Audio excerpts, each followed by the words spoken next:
ಬೆಂಗಳೂರಲ್ಲಿ ಭುಗಿಲೆದ್ದ ನೀಟ್ ಕಿಡಿ. Town hall ಮುಂದೆ ಎಸ್ಎಫ್ಐ ಬೃಹತ್ ಪ್ರತಿಭಟನೆ. ದೇಶದ ವೈದ್ಯಕೀಯ ಶಿಕ್ಷಣ ವ್ಯವಸ್ಥೆಯನ್ನ ಅಸ್ತವ್ಯಸ್ತಗೊಳಿಸಿರುವ ನೀಟ್ ಪರೀಕ್ಷಾ ನೀತಿಯ ವಿರುದ್ಧ ಈಗ ವಿದ್ಯಾರ್ಥಿ ಸಮೂಹ ರೊಚ್ಚಿಗೆದ್ದು ಸಿಲಿಕಾನ್ ಸಿಟಿಯ ಬೆಂಗಳೂರಿನ ಐತಿಹಾಸಿಕ ಟೌನ್ ಹಾಲ್ ಮುಂಭಾಗ ಇಂದು ವಿದ್ಯಾರ್ಥಿಗಳ ಆಕ್ರೋಶದ ಜ್ವಾಲೆ ಧಗಧಗಿಸಿದೆ. ಕೇಂದ್ರ ಬಿಜೆಪಿ ಸರ್ಕಾರದ ಶಿಕ್ಷಣ ವಿರೋಧಿ ನೀತಿಗಳು ಮತ್ತು ನೀಟ್ ಪರೀಕ್ಷೆಯನ್ನು ಸಂಪೂರ್ಣವಾಗಿ ರದ್ದುಪಡಿಸಬೇಕು ಹಾಗೂ ರಾಜ್ಯಗಳಿಗೆ ವೈದ್ಯಕೀಯ ಸೀಟುಗಳ ಆಯ್ಕೆಯ ಸ್ವಾಯತ್ತತೆಯನ್ನು ಮರಳಿ ನೀಡಬೇಕು ಅಂತ ಆಗ್ರಹಿಸಿ ಎಸ್ಎಫ್ಐ ಸಂಘಟನೆಯಿಂದ ಬೃಹತ್ ಪ್ರತಿಭಟನೆ ಮಾಡಿದೆ. ಈ ವೇಳೆ ಪೊಲೀಸರು ಮತ್ತು ವಿದ್ಯಾರ್ಥಿ ನಾಯಕರ ನಡುವೆ ತೀವ್ರ ಹಗ್ಗಜಗ್ಗಾಟ ನಡೆದಿದ್ದು, ರಾಷ್ಟ್ರೀಯ ಮತ್ತು ರಾಜ್ಯ ಮಟ್ಟದ ಪ್ರಮುಖ ನಾಯಕರನ್ನ ಪೊಲೀಸರು ವಶಕ್ಕೆ ಪಡೆದಿದ್ದಾರೆ. ಹಾಗಾದರೆ ಟೌನ್ ಹಾಲ್ ಮುಂದೆ ನಡೆದ ಆ ಹೈಡ್ರಾಮಾ ಏನಾಗಿತ್ತು ನೋಡ್ಕೊಂಡು ಬರೋಣ ಬನ್ನಿ. ರಾಜಧಾನಿ ಬೆಂಗಳೂರಿನ ಟೌನ್ ಹಾಲ್ ಮುಂಭಾಗ ಇಂದು ರಣರಂಗವಾಗಿ ಮಾರ್ಪಟ್ಟಿತ್ತು. ಕೇಂದ್ರ ಬಿಜೆಪಿ ಸರ್ಕಾರದ ಶಿಕ್ಷಣ ನೀತಿಗಳ ವಿರುದ್ಧ ಎಸ್ಎಫ್ಐ ವಿದ್ಯಾರ್ಥಿ ಸಂಘಟನೆ ಹಮ್ಮಿಕೊಂಡಿದ್ದ ಪ್ರತಿಭಟನೆ ತೀವ್ರ ಸ್ವರೂಪವನ್ನು ಪಡೆದುಕೊಂಡಿದೆ. ಲಕ್ಷಾಂತರ ವಿದ್ಯಾರ್ಥಿಗಳ ಭವಿಷ್ಯದ ಜೊತೆ ಆಟ ಆಡ್ತಾ ಇರುವ ನೀಟ್ ಪರೀಕ್ಷೆಯನ್ನು ತಕ್ಷಣವೇ ರದ್ದುಗೊಳಿಸಬೇಕು ಹಾಗೂ ವೈದ್ಯಕೀಯ ಸೀಟ್ಗಳ ಆಯ್ಕೆ ಅಧಿಕಾರವನ್ನು ಸಂಪೂರ್ಣವಾಗಿ ರಾಜ್ಯಗಳ ಅಧೀನಕ್ಕೆ ಒಪ್ಪಿಸಬೇಕು ಅಂತ ಹೋರಾಟಗಾರರು ಆಕ್ರೋಶ ವ್ಯಕ್ತಪಡಿಸಿದ್ದಾರೆ. ಅಷ್ಟೇ ಅಲ್ಲದೆ ವೈಫಲ್ಯದ ಹೊಣೆ ಹೊತ್ತು ಕೇಂದ್ರ ಶಿಕ್ಷಣ ಸಚಿವ ಧರ್ಮೇಂದ್ರ ಪ್ರಸಾದ್ ಅವರು ತಕ್ಷಣವೇ ರಾಜೀನಾಮೆ ನೀಡಬೇಕು ಅಂತ ಆಗ್ರಹಿಸಿ ಘೋಷಣೆಗಳನ್ನು ಕೂಗಿದ್ರು. ಪ್ರತಿಭಟನೆ ತೀವ್ರಗೊಳ್ತಾ ಇದ್ದಂತೆ ರಣರಂಗಕ್ಕಿಳಿದ ಪೊಲೀಸರು ವಿದ್ಯಾರ್ಥಿಗಳ ಧ್ವನಿಯನ್ನು ಹತ್ತಿಕ್ಕುವ ಪ್ರಯತ್ನ ಮಾಡಿದರು. ಈ ವೇಳೆ ಪೊಲೀಸರು ಹಾಗೂ ಪ್ರತಿಭಟನಾಕಾರರ ನಡುವೆ ಭೀಕರ ತಳ್ಳಾಟ ನೂಕಾಟ ಕೂಡ ನಡೆಯಿತು. ಕೊನೆಗೆ ಪೊಲೀಸರು ಪ್ರತಿಭಟನೆ ನೇತೃತ್ವ ವಹಿಸಿದ್ದ ಎಸ್ಎಫ್ಐ ರಾಷ್ಟ್ರೀಯ ಅಧ್ಯಕ್ಷರಾದ ಆದರ್ಶಂ ಸಜಿ, ರಾಜ್ಯ ಅಧ್ಯಕ್ಷರಾದ ಶಿವಪ್ಪ ಎನ್ ಮತ್ತು ರಾಜ್ಯ ಕಾರ್ಯದರ್ಶಿ ವಿಜಯ್ ಕುಮಾರ್ ಸೇರಿದಂತೆ ಪ್ರಮುಖ ನಾಯಕರನ್ನ ಬಲವಂತವಾಗಿ ಅರೆಸ್ಟ್ ಮಾಡಿ ಪೊಲೀಸ್ ವಾಹನಕ್ಕೆ ತುಂಬಿದ್ರು.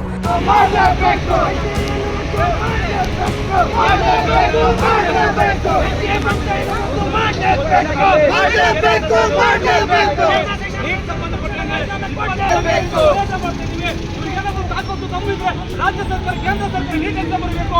27 ಲಕ್ಷ ಘೋಷಣೆ ಕೇಂದ್ರ ಸರ್ಕಾರ ಧಿಕ್ಕಾರ ಮಾಡ್ತಾ ಇದ್ದೀವಿ. ದಯವಿಟ್ಟು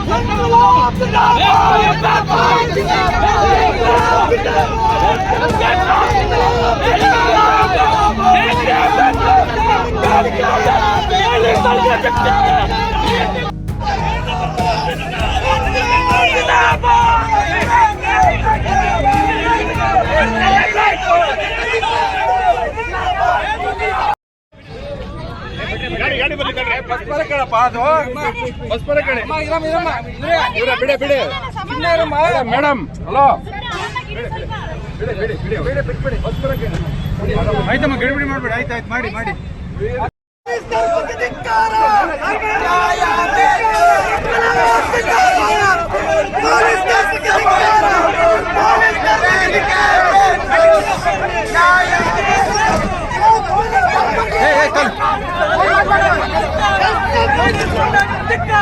ಪೊಲೀಸ್ ಧಿಕ್ಕಾರ, ಕೇಂದ್ರ ಸರ್ಕಾರ ಧಿಕ್ಕಾರ, ನೀಟ್ ಅಕ್ರಮ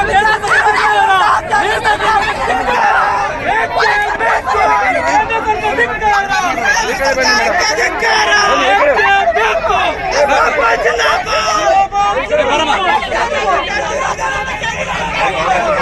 ಬೇರೆ ಭಾಷೆ ಕಲ್ಸ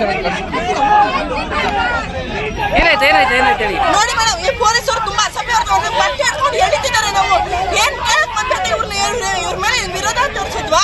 ನಮ್ಮ ಹೋರಾಟಕ್ಕೆ ನಮ್ ಇದ್ರ ಬಗ್ಗೆ ಕೇಳ್ತಿದ್ರೆ ಇವರೆಲ್ಲ ದೌರ್ಜನ್ಯ ಮಾಡ್ತಾರೆ. ಏನ್ ಬೇಡಿಕೆ ನಿಮ್ದು? ನೀಟ್ ಎಕ್ಸಾಮ್ ಬಗ್ಗೆ ಬೇಡಿಕೆ ಇರೋದು ನಮ್ದು. ಓಕೆ, ಬಟ್ಟೆ ಹಾಕೊಂಡು ಎಳಿತಾರೆ. ಇವ್ರ ಮೇಲೆ ನಾವು ದೌರ್ಜನ್ಯ ಮಾಡಿದೀವ? ನಮ್ಮ ಮೇಲೆ ಅಷ್ಟು ತೋರಿಸ್ತಾರೆ. ನೀಟಿ ಪರ್ಯಾಯ ಏನ್ ಕೇಳ್ತಾ ಇದೀರಿ?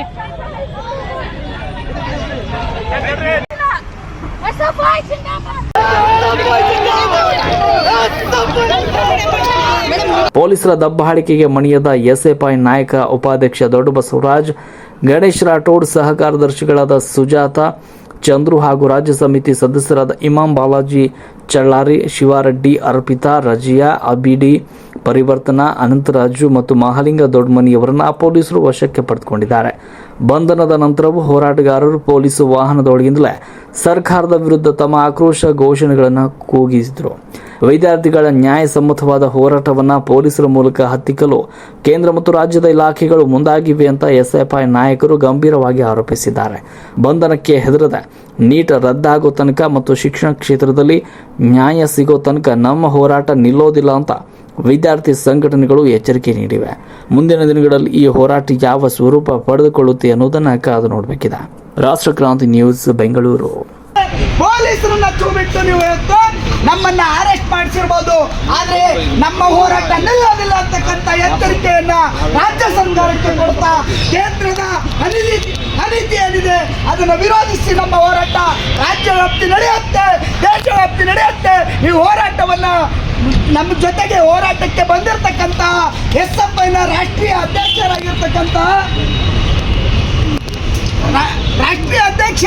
ನಮ್ಮ ಹೋರಾಟದಲ್ಲಿ ಭಾಗವಹಿಸಿದ್ದಾರೆ. ಅವರು ನಮ್ಮನ್ನು ಉದ್ದೇಶಿಸಿ ಮಾತನಾಡಲಿದ್ದಾರೆ. ನಾವೆಲ್ಲರೂ ಕೂಡ ಶಾಂತ ರೀತಿಯಿಂದ ಈ ಹೋರಾಟ ಉದ್ದೇಶಿಸಿ ಅವರು ಮಾತಾಡ್ತಾರೆ, ಕೇಳೋಣ. As you know, on what issue we had raised this we started this movement. More than 22 lakh students have been affected by this NEET scam. From 2017 onwards, the BJP government is using this NEET to centralize the whole examination. So on that, 22 lakh students have been affected by that. After the cancellation of this examination, more than 6 and 7 students committed suicide. It is not a suicide. It is because of this fault of the institution. It is a type of murder. The system, the institution of India, the Modi's government had killed 7 students, 7 NEET aspirants. So, comrade, because of that we protested. It's our duty to protest. We are not protesting for the specific problem. We are protesting for the entire country, for the entire students of the country. Even though these police have arrested us, we are protesting for the daughter and children of them also. We are not protesting for ourselves. We are protesting for India. We are protesting for the entire people of this country. But what they are doing, they are brutally attacking. I am not saying that it's their fault, because they get order from the Congress government, from their chief minister, from their home minister. They get the order. My doubt is that who is ruling in Karnataka? People elected a Congress government in Karnataka, but the Congress government is taking up supporting the policies of the BJP. Why we are protesting here is that more than 22 lakh students have been affected by this the NEET examination. It was cancelled. So the Modi government destroying the entire education system of India. They are looting, they are centralizing this examination, and they are attacking the entire student community of India. Because of that we are protesting. When we are protesting, the BJP, the Congress government is also against. They are saying that we should not protest against the BJP government. We are in doubt that who is ruling Karnataka, whether the BJP government or the Congress government. We are demanding the resignation of Dharmendra Pradhan. Proper accountability is needed. Proper investigation is needed. We need justice for the students. ವಿದ್ಯಾರ್ಥಿ federation Karnataka ರಾಜ್ಯ ಸಮಿತಿ ಈ ದಿನ ಪ್ರತಿಭಟನೆಯನ್ನು ನಡೆಸಿತು. NTA ಸಂಸ್ಥೆ ಏನು ಪರೀಕ್ಷೆಯನ್ನು ನಡೆಸುತ್ತೆ, ಆ ಒಂದು NTA ಸಂಸ್ಥೆ ರಾಷ್ಟ್ರೀಯ ಪರೀಕ್ಷೆಗಳನ್ನು ನಡೆಸೋದಕ್ಕೆ ಅರ್ಹತೆ ಇಲ್ಲದಂಥ ಒಂದು ಸಂಸ್ಥೆ. ಇವತ್ತು ನೀಟ್ ಪರೀಕ್ಷೆಯ ಪೇಪರ್ ಲೀಕನ್ನು ಮಾಡಿ ಇಡೀ ರಾಜ್ಯಾದ್ಯಂತ, ಇಡೀ ದೇಶಾದ್ಯಂತ ಇವತ್ತು ಬರೆದಂಥ ಎಲ್ಲ 22 ಲಕ್ಷ ವಿದ್ಯಾರ್ಥಿಗಳ ಒಂದು ಪರೀಕ್ಷೆಯನ್ನು ಇವತ್ತು ರದ್ದುಪಡಿಸಿದ್ದಾರೆ. CET ಎಕ್ಸಾಮ್, UG CET ಎಕ್ಸಾಮನ್ನು ಕೂಡ ಕೊನೆಯ ಕ್ಷಣದಲ್ಲಿ ಇವತ್ತು ರದ್ದು ಮಾಡಿರೋದನ್ನು ನಾವು ಗಮನಿಸ್ಬೋದು. ಅದೇ ರೀತಿ CBSE ಉತ್ತರ ಪತ್ರಿಕೆಗಳನ್ನು ಕೂಡ ಇವತ್ತು ಸರಿಯಾಗಿ ಮೌಲ್ಯಮಾಪನ ಮಾಡೋಕ್ಕಾಗದೇ ಇರುವಂಥ ಒಂದು ದುರ್ಗತಿಯಲ್ಲಿರುವಂಥ NTA ಸಂಸ್ಥೆ ಇವತ್ತು ಇಡೀ ದೇಶದ ವಿದ್ಯಾರ್ಥಿಗಳ ಭವಿಷ್ಯವನ್ನು ಹೇಗೆ ಅದು ರೂಪಿಸುತ್ತೆ ಅನ್ನುವಂಥದ್ದು ಯಕ್ಷ ಪ್ರಶ್ನೆಯಾಗಿದೆ. ಇವತ್ತು ಧರ್ಮೇಂದ್ರ ಪ್ರಧಾನ್ ಅವರು ಇವತ್ತು ಶಿಕ್ಷಣ ಸಚಿವರಾಗಿ ಇವತ್ತು ಸಂಪೂರ್ಣವಾಗಿ ವಿಫಲರಾಗಿದ್ದಾರೆ. 2024ರಲ್ಲಿ ಇದೇ ನೀಟ್ ಪರೀಕ್ಷೆ ಸ್ಕ್ಯಾಮ್ ಆಗಿತ್ತು, ಸುಪ್ರೀಂ ಕೋರ್ಟ್ಗೂ ಕೂಡ ಪ್ರಕರಣ ದಾಖಲಾಗಿತ್ತು. ಅದಾದರೂ ಕೂಡ ಇವತ್ತು ಎಚ್ಚೆತ್ತುಕೊಂಡಿಲ್ಲ. UG CET ಎಕ್ಸಾಮ್ಗಳು ಸರಿಯಾಗಿ ಆಗ್ತಾ ಇಲ್ಲ, ಇವ್ಯಾಲ್ಯೂಯೇಷನ್ಗಳು ಸರಿಯಾಗ್ತಾ ಇಲ್ಲ. ವಿದ್ಯಾರ್ಥಿಗಳಿಗೆ ಇವತ್ತು ಪ್ರಾಣವನ್ನು ಕಳ್ಕೊಳ್ಳುವಂಥ ಪರಿಸ್ಥಿತಿ ಬಂದಿದೆ. ಇವತ್ತು ದೇಶಾದ್ಯಂತ ಸುಮಾರು 10ಕ್ಕೂ ಹೆಚ್ಚು ವಿದ್ಯಾರ್ಥಿಗಳು ಇವತ್ತು ಪ್ರಾಣವನ್ನು ಕಳ್ಕೊಂಡಿದ್ದಾರೆ. ಇದಕ್ಕೆ ಯಾರು ಜವಾಬ್ದಾರಿ? ಇದಕ್ಕೆ NTA ಇವತ್ತು ಸರಿಯಾದ ರೀತಿಯ ಪ್ರಾಣವನ್ನು ಕಳ್ಕೊಂಡಂಥ ಆತ್ಮಹತ್ಯೆ ಮಾಡ್ಕೊಂಡಂಥ ವಿದ್ಯಾರ್ಥಿಗಳಿಗೆ ಪರಿಹಾರವನ್ನು ಒದಗಿಸಬೇಕು ಮತ್ತು NTA ಸಂಸ್ಥೆಯನ್ನು ಇವತ್ತು ಕೇಂದ್ರ ಸರ್ಕಾರ ಇವತ್ತು ರದ್ದುಗೊಳಿಸಬೇಕು. ನೀಟ್ ಎಕ್ಸಾಮನ್ನು ರದ್ದುಪಡಿಸಿ ರಾಜ್ಯದಲ್ಲಿರುವಂಥ ವೈದ್ಯಕೀಯ ಸೀಟುಗಳನ್ನು ರಾಜ್ಯಕ್ಕೆ ಬಿಟ್ಕೊಡ್ಬೇಕು. ರಾಜ್ಯ ಸರ್ಕಾರಗಳು ಆಯಾ ಸೀಟುಗಳಿಗೆ ಅನುಗುಣವಾಗಿ CET ಈ ರೀತಿ ಒಂದು ಪರೀಕ್ಷೆಗಳನ್ನು ನಡೆಸಿ ಅಲ್ಲಿಯ ಸ್ಥಳೀಯ ವಿದ್ಯಾರ್ಥಿಗಳಿಗೆ ಅನುಕೂಲ ಆಗುತ್ತೆ. ಅದರಿಂದ ಹೀಗೆ NTA ಸಂಸ್ಥೆಯ ಅವ್ಯವಹಾರವನ್ನು ಇವತ್ತು ವಿರೋಧಿಸಿ ಧರ್ಮೇಂದ್ರ ಪ್ರಧಾನ್ ಅವರು ರಾಜೀನಾಮೆಯನ್ನು ಕೊಡಬೇಕು ಅಂತ ಅಂದ್ಬಿಟ್ಟು ಇವತ್ತು ಪ್ರತಿಭಟನೆಯನ್ನು ಮಾಡಿದ್ದೀವಿ. ಈ ಒಂದು ಪ್ರತಿಭಟನೆಯಲ್ಲಿ ಹಲವಾರು ವಿದ್ಯಾರ್ಥಿಗಳನ್ನು ಇವತ್ತು ಬಂಧಿಸಿದ್ದಾರೆ.